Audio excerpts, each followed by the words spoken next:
the Orioles had no answer for Taijuan Walker in a 5-0 loss to the Blue Jays, and we're breaking it all down here on MASN All Access Extra as Brian Roberts joins us, Orioles Hall of Famer, to break this one down. Brian, thanks so much for hopping on. All right, Paul, thanks for having me. So the Orioles were shut out for the first time in more than 3 weeks, mustered just 5 hits in this one. What do you think made Walker so effective in his Blue Jays debut? Well, I mean, you can see he has an electric arm, and this is a guy who was a top prospect when he was in Seattle, had some injuries, could never really fully put it together. They traded him to Arizona.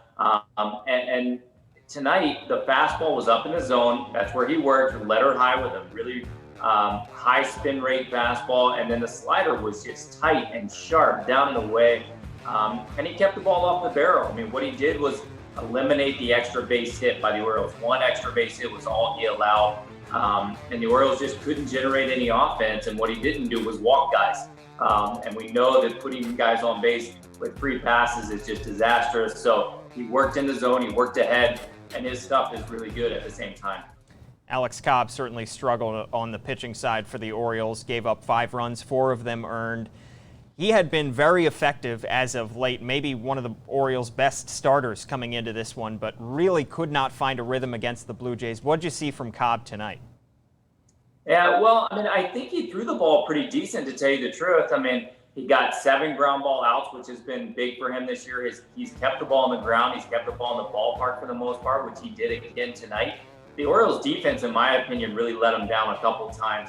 Anthony Santander bobbles the ball in right, which allows 2 base runners to move up, which probably cost him at least 1 run in that inning. And then 1st and 3rd and nobody out, and a couple innings later, they had a double play ball. Iglesias loses it on the transfer, maybe looking to go home with the ball. They get 1 out, but they really should have gotten 2 outs and nobody on. Next thing you know, they scored 2 more after that.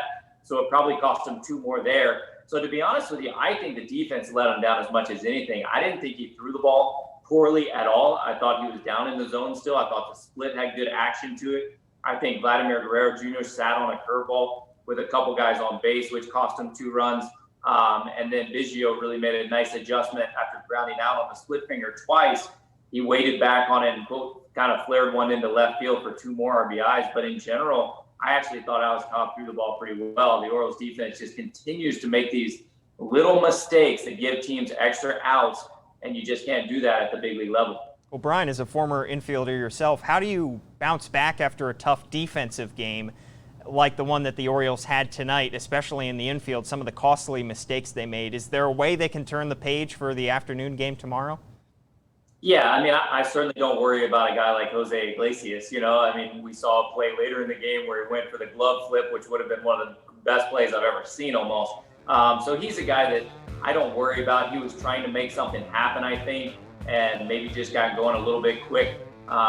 Rio Ruiz made a throwing error later in the game. It didn't end up costing them any runs, but I just think it's the little things that they just got to pay more attention to. And we've heard Brandon Hyde talk about that many times, that they want to be attention to detail. And that includes just not making small mistakes that end up giving the other team a couple extra at-bats. And, you know, a team like Toronto, who's playing well and swinging the bat well, eventually that's going to come back to bite you. So tomorrow, you really just got to focus on doing the little things properly. Take the outs when you have them, whether it's a bunt.